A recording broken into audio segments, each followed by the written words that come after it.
I agree that just like capitalism is a marketplace for goods and services, I believe that free speech is a marketplace for ideas and opinions, however wrong you might think they are. Totally with you on the same page.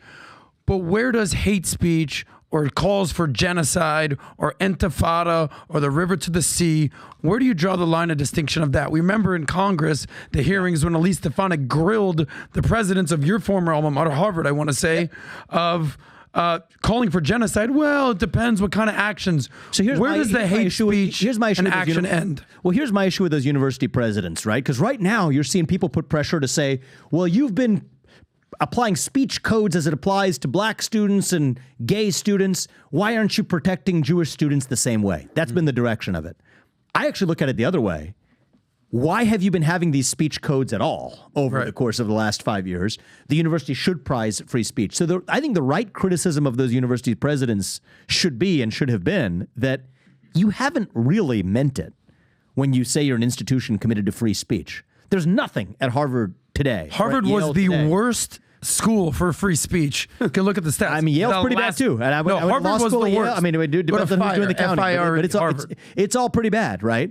And so there are certain viewpoints about the climate, about race, about religion, about gender that you absolutely cannot express on a Harvard or Yale. Here you go, Harvard. Right? So that, I think, is the bigger issue. But I think that it would be a mistake to say, oh, really, because we have been disrespecting free speech in all of those other contexts, let's also prevent it in this other context too. I think that's the wrong direction. I think the right direction to go is to say all opinions are fair game to express them. Disruptions or physical intimidation? No, that's not the expression of an opinion. That's out of bounds no matter which side you're coming from. We got 18 minutes, and I want to go through a couple different clips. Rob, can you pull up this clip? Nancy Pelosi, Oxford. She has an exchange, and this is like she got in trouble the moment she decided to go here. Watch how this thing gets. Go ahead and play it. Before COVID, intelligence services colluded with big tech to have Trump suspended off Twitter. Yes, the same platform which hosted the Taliban and Ayatollah deaf to Israel Khomeini, they thought the president crossed the line when he tweeted on Jan 6th, quote, remain peaceful, no violence, respect the law, and our great men and women in blue. That's a quote. You may be thinking now that Trump is a populist. You are right. He didn't accept the 2020 elections, and he should have.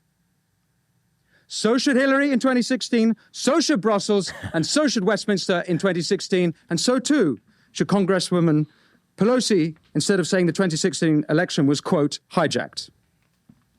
Quote, hijacked. It was. Look, boom.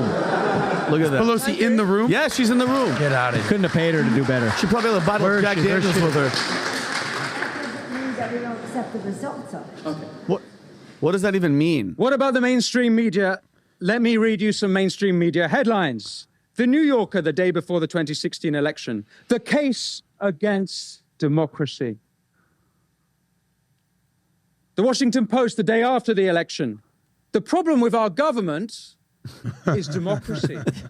Such a joke. The LA Times, June 2017. The British election is a reminder of the perils of too much democracy. Vox, June 2017. The two eminent political scientists say the problem with democracy is voters. New York Times, June 2017. I do too. The problem with participatory democracy is the participants. Mainstream media elites are part of a class who don't just disdain populism, they disdain the people. If the Democrats had put half their energy into delivering for the people, Trump wouldn't even have a chance in 2024. He shouldn't have a chance. You've had power for 4 years. From the fabricated Steele dossier to trying to take him off the ballot in both Maine and Colorado, the Democrats are the anti-Democrat party. All we need now is the Republicans to come out as the pro-monarchist party. Ladies and gentlemen, populism is not a threat to democracy, but I'll tell you what is. It's elites ordering social media to censor political opponents. It's police shutting down dissenters, be it anti-monarchists in this country or gender-critical voices here. Or last week in Brussels, the National Conservative movement. I'll tell you what is a threat to democracy. It's Brussels, DC, Westminster, the mainstream media, big tech, big pharma, corporate collusion, and the Davos cronies. And Nancy Pelosi. The threat to democracy comes from those who write off ordinary people as deplorable. The threat to democracy comes from those who smear working people as racists. The threat to democracy comes from those who write off working people as populists. And I'll say one last thing. This populist age can be brought to an end at the snap of a finger. All that needs to be done is for elites to start listening to, respecting, and, God forbid, working for ordinary people. Thank you. Here, here. With Pelosi. Pelosi, you know she wanted to kill him the whole time. You know she was like, Wow. I hate... What do you think about this, Vivek? I like it. I like 95% of it. Which part do you not like? Well, no, I got to stay with the part I like first, then I'll get to the part I didn't It's like. the bow tie. The part well, it actually relates to the bow tie. Yeah, okay. Funny enough. It relates to it. Okay. But the 95% that I love, first of all, smart guy, I think we need more of that over here. Mm-hmm. The threats to democracy are really posed by the people who profess the threats to democracy, which is Orwellian, right? You accuse the other side of the very thing, of the very sin that you're actively committing. And he did a great job with documentation exactly pointing that out. I mean, democracy is not just measured by the number of ballots you cast every November. It's, do you feel free to express yourself? Are you using technology companies or other tools to suppress speech in a country? So it's beautifully said. There's just one little tweak I would suggest, not only to this gentleman, but there's a lot of people in the U.S. who borrow some of this rhetoric is, I don't love the use of the word elites, right? And the part that was just kind of hilarious is to watch this man in like a bow tie and like a British accent in some British hall railing about like the elites. Yeah. But I think I'm not saying that to make fun of him. I think that we can actually do better because it almost seeds the ground of who is elite to the Nancy Pelosi. There's nothing elite about Nancy Pelosi. I mean, there's nothing elite about Joe Biden. He doesn't have a functioning brain. I mean, it might be a form of elder abuse. We could debate that. But there's nothing elite about that. And I think there are many kinds of elites. There are the bureaucratic managerial class. There are the creators in the country, people like yourself, people like Elon Musk, people like, countless other entrepreneurs in this country who have created great things of great value that are educated, either self-educated or at good universities or at no-name universities. Every one of those can be a member of an elite too. So all I would say is he was hitting the nail on the head right until the very end when he was close, but he veered a little bit to do this elite versus working class thing, whereas I don't see that divide at all. I see the rise of people, whether or not they've been successful, could be described as elite, could be described as working people, everybody who says there's base principles of what it means to live in a free democratic society. And so 95% of it, he was spot on. Tom, what do you think when you see this? Nigel. Nigel? Yes. Nigel. I thought he did a marvelous job. He constructed his argument, and I was inspired by it. And I just look forward to the day where you could see American students doing the same thing over here rather than going out into the quad and protesting. Because he was constructing the argument based on truth, accuracy, and facts. I can agree with you a little bit on using the word elites, but to me, that's small. It's, yeah, I still give him a 98 on the paper, and I thought it was Why just... do you think, how much of this you think is happening in our universities with kids? Not. How is it not? Well, I think we need to introduce the study of a foreign language in this country called English. People in this country, especially young people, have lost the ability to use language to advance their own ideas, and language carves the channel through which thought flows. I do think English should be the national language of the United States. I think that would be a good thing, actually, to have a grounding language.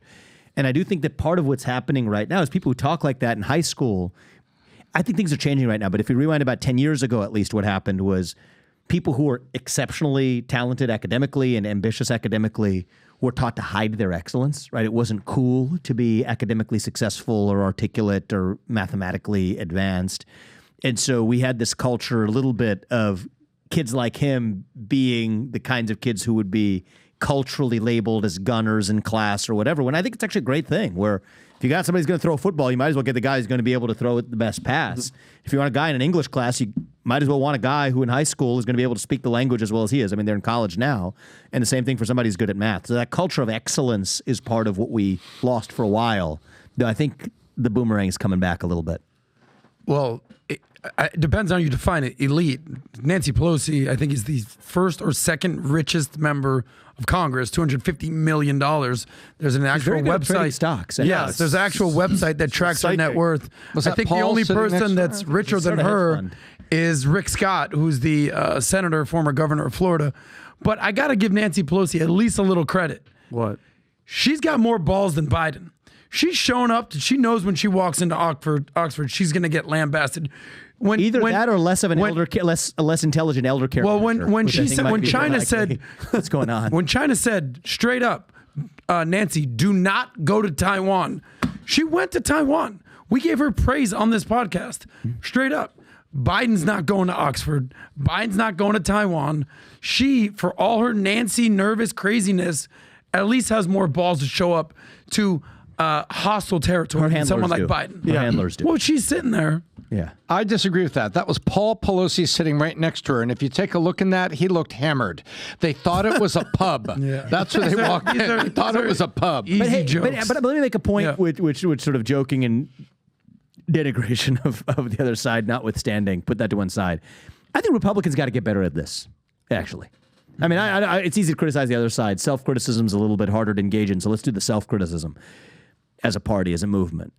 I don't think we go to the other side and actually engage in earnest, open debate where we confront the opposition. I try to do as much of that as I can. I think you do a great job of that. I think Trump does it. Trump Who does it else? great. Trump Who does else it well. that? I tried to do the best I could during the presidential campaign. I went to great lengths to do it.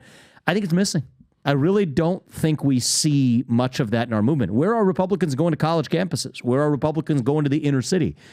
I think it's an opportunity we have this year, though. I think this is, and that's one of the things I'm trying to do this year, and we'll try to do not only as I did during the campaign, but for the rest of the year. Show up where you're not supposed to. Yep.